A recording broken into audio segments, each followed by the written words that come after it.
بسم اللہ الرحمن الرحیم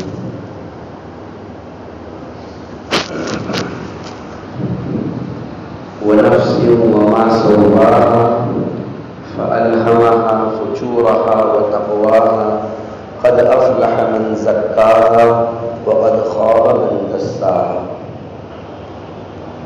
صدق اللہ العظیم۔ اللہ تعالیٰ نے انسان کا جو نفس بنایا ہے، سب سے پہلی بات تو یہ ہے کہ وہ بالکل سٹیک بنایا، بالکل درست بنایا۔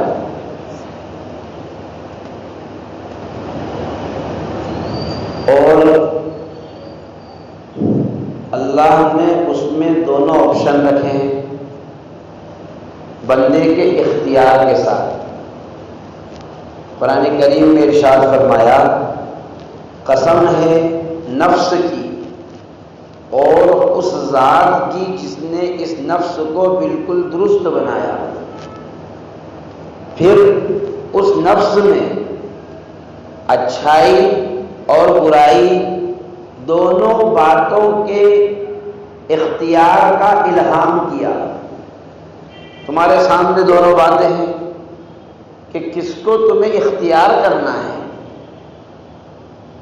ہاں، قد افلح من زکاها وقد خاب من دساها، جس نے اس نفس کو مانجھ لیا، اس کو دھو لیا اور پاکیزہ بنا لیا، وہ کامیاب ہو گیا۔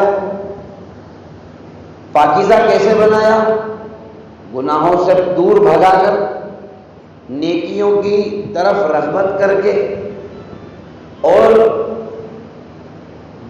وقد خاب نامراد ہو گیا جس نے اس کو برباد کر لیا، دنیاوی جھمیلوں میں ایسا منہمک ہو گیا کہ اس کو حلال حرام کی تمیز ہی نہ رہی، اس کو صحیح غلط کی پرکھ نہ رہی، دنیا کما رہا ہے حرام طریقے سے، فرائض چھوڑ رہا ہے، سنتوں کی پابندی نہیں ہو رہی ہے، نافرمانی پہ نافرمانیاں ہوتی ہی چلی جا رہی ہے، جس کی وجہ سے یہ دل گناہ کے دھبے لگ لگ کر کے ایسا کالا پڑ گیا، ایسا سیاہ ہو گیا کہ اب اس میں خیر کی طرف کھینچے چلے جانے کی کیفیت ختم ہو گئی۔ اس لیے کہ کوئی بھی چیز آپ دیکھیے، اس کی ریپیئرنگ کا ایک ٹائم ہوتا ہے۔ آپ لے کر جائیں گے تو میکینک کیا کہتا ہے؟ ہاں یہ ریپیئر ہو جائے گا، اور اگر کنڈیشن پوری خراب ہو جاتی ہے، ٹوٹل لاس والا معاملہ ہو گیا، اب کوئی اس کا راستہ نہیں ہے، تو کہتا ہے اس کو بدلنا پڑے گا، اس کو بھنگار میں ڈال دو، اب یہ کوئی کام کا نہیں ہے۔ جب بندہ اپنے نفس پر بنانے کی محنت کرتا ہے تو اللہ اس کو چمکاتا ہے، اور جب بنانے کی محنت چھوڑ دیتا ہے تو گناہ کے دھبے لگ لگ کر کے وہ بالکل سیاہ ہو جاتا ہے۔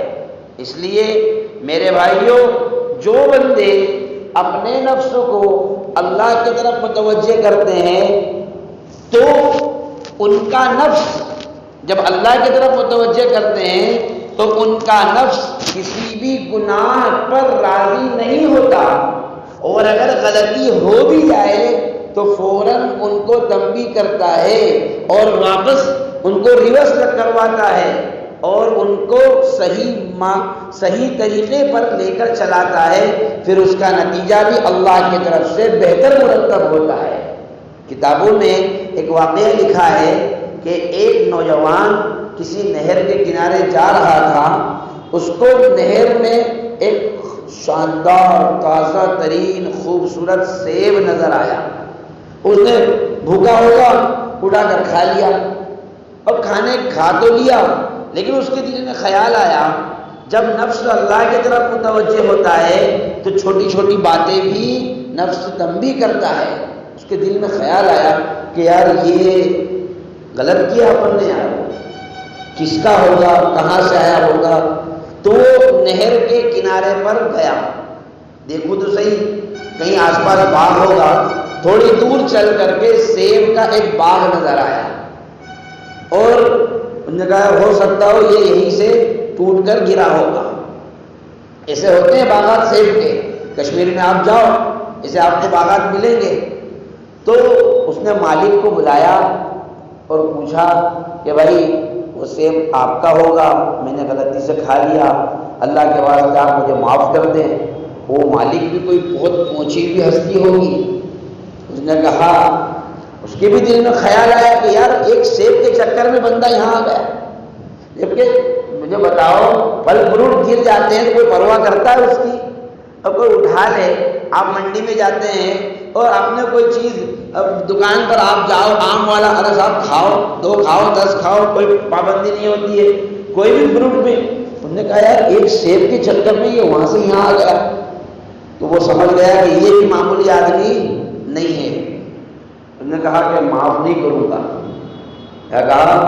معاف نہیں کروں گا، سزا تو استاد بھگتنا پڑے گی، کیا کہا؟ سزا تو بھگتنا پڑے گی۔ اب میرا ایک کام تم کو کرنا ہے، میری لڑکی سے شادی کرنا ہے، اور میری لڑکی کیسی ہے؟ اندھی بھی ہے، لنگڑی بھی ہے، اور گونگی بھی ہے، اور بہری بھی ہے، ایسی لڑکی سے شادی کرنا ہے۔ اس نے سوچا یار یہ کون سی مصیبت گلے پڑ گئی؟ پھر اس کے دل میں خیال آیا کہ اگر اندھی لنگڑی بہری ایسی لڑکی سے شادی کر لوں، زندگی بھر اس کی خدمت کر لوں، یہ میرے لیے بہتر ہے کہ یہ اگر اس نے اگر معاف نہیں کیا تو جہنم میں جلوں گا۔ اس نے ہاں کر دی، شادی ہو گئی، شادی بھی ہو گئی۔ اب بھیا جب وہ شادی ہوئی تو جب وہ اپنی بیوی کے پاس گئے تو وہ تو انتہائی خوبصورت نوجوان، حسین، جمیل، اب اس کے تو دماغ ٹھکانے نہیں آ رہے۔ تو صبح ہوئی تو سسر نے پوچھا کہ بھائی آپ نے مہمان کو کیسے پایا؟ تو اس نے کہا یار آپ تو پتہ نہیں کیا کیا الزام لگا رہے تھے۔ تو اس نے بتایا میں نے اپنی بیٹی کو اندھی اس لیے کہا کہ اس نے کبھی اپنی آنکھ سے کسی غیر محرم کو نہیں دیکھا، اس کو لنگڑی اس لیے کہا کہ اس کے قدم کبھی گناہ کی طرف نہیں بڑھے، اس کو گونگی اس لیے کہا کہ اس کی زبان سے کبھی برے الفاظ نہیں نکلے، اس کو بہری اس لیے کہا کہ اس نے کبھی بھی غیر محرم کی آواز کو اپنے کانوں میں جانے نہیں دیا۔ اور تو جب ایک سیب کے چکر میں یہاں آیا تو میں سمجھ گیا کہ اس بندے کے دل میں اللہ کا خوف اور تقوی ہے، اس کا نفس اتنا پاکیزہ ہے کہ یہ ایک سیب جو اس کے لیے حلال ہو چکا تھا اس کو بھی اپنے ذمے، اس قرض کو بھی رکھنا پسند نہیں کیا۔ ایسے ہی داماد کی تو مجھے تلاش تھی، اس لیے میں نے اپنی بچی کا رشتہ تم سے کیا، اب یہ میری بچی بھی تمہاری، سیب کی بات کرتے ہو، پورا کے پورا سیب کا باغ تمہارا ہے۔ تو جب بندہ اپنے نفس کو بناتا ہے اللہ آخرت میں انعام دے گا، لیکن دنیا میں بھی اللہ انعامات سے نوازتا ہے۔ یہ مہینہ نفس کو مانجنے کا اور نفس کو پاکیزہ بنانے کا ہے۔ ہم اپنی توجہ، اپنے نفس کی توجہ اللہ کی طرف کریں گے، اللہ اس کو پاکیزہ کرے گا اور نورانیت عطا فریب کرے گا۔ اللہ ہم سب کو کہنے سننے زیادہ عمل کی توفیق عطا فرمائے۔ وما توفیق